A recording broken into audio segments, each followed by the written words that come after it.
안녕하세요 학부모님. 네, 전진영 원장입니다. 자, 부모님들께서 우리가 영재교육원 하면 정말 영재들만 가는 곳인지 매우 궁금하시죠? 근데 이 영재라고 하는 이 부분에 대한 기준이 서로 각자가 좀 느끼는 부분은 다 다르지만 그래도 똑똑한 아이는 영재다 라고 하는 이 부분에 대한 건 바뀌지 않죠. 근데 영재라고 하는 이 부분이 어머님들, 아버님들께서 조금 약간 돌아보실 때 이 영재라고 하는 거의 기준이 우리 아이한테 적용될 때 이게 맞을까?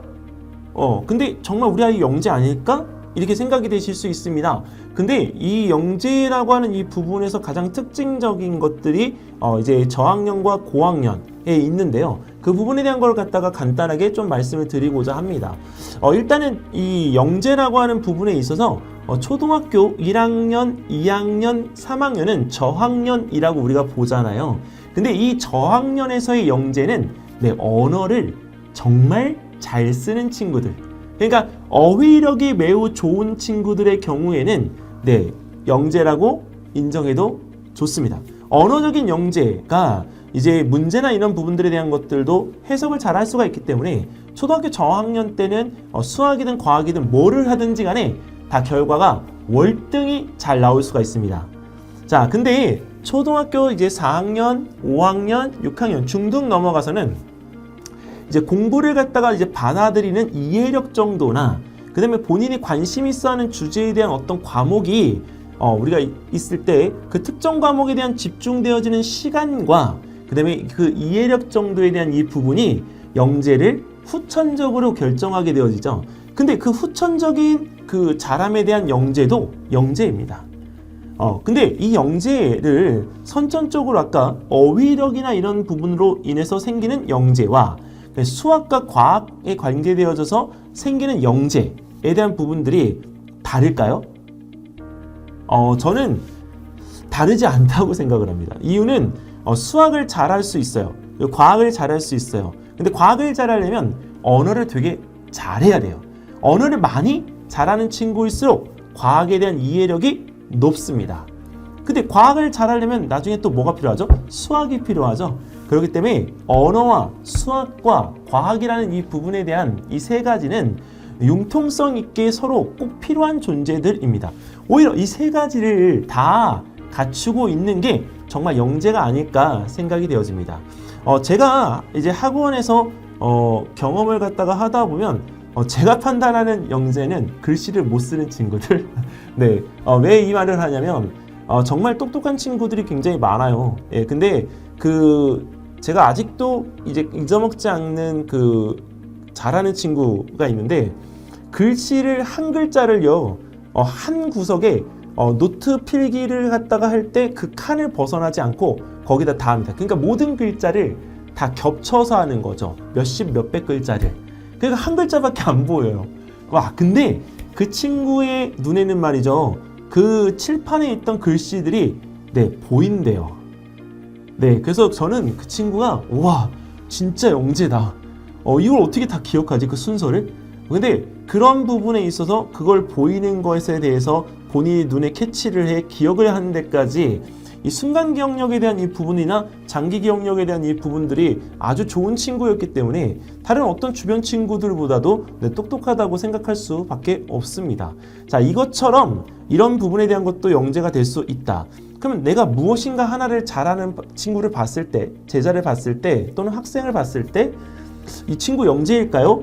이렇게 질문을 던져보면 그 친구도 영재입니다. 일단은 저희 주변에 지금 현재 저희 세대와는 다르게 지금 배우고 있는 아이들의 지식량은 월등히 많고 월등히 높습니다.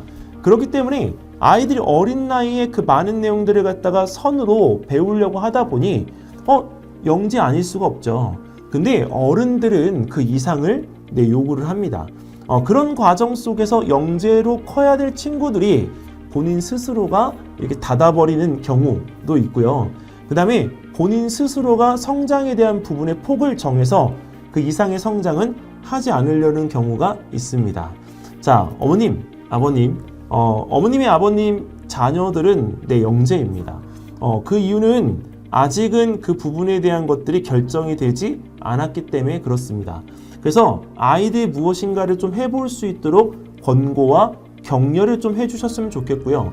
그 다음에 그 아이들이 할 때 이제 어떤 부분에서 못해서 주저앉거나 또는 넘어지는 경우에는 좀 일으켜서 이렇게 좀 기다려주는 그 어떤 인내심이 필요합니다.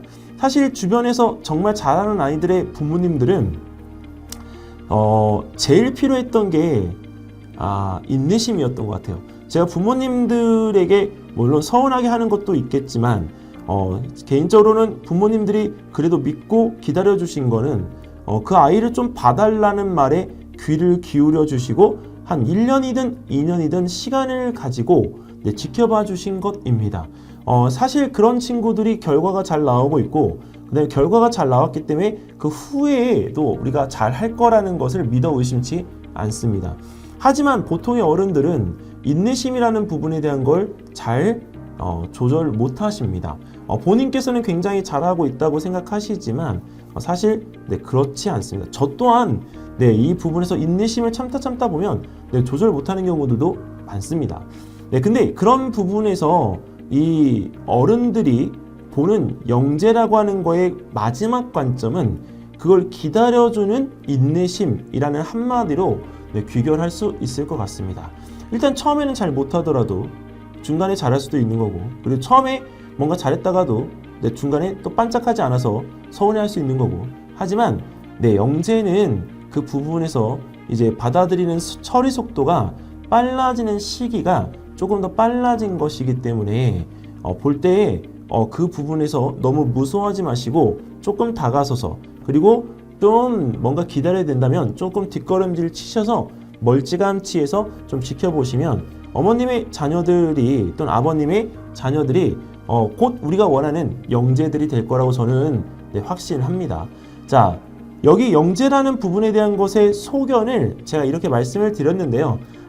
어떠십니까? 공감하시나요?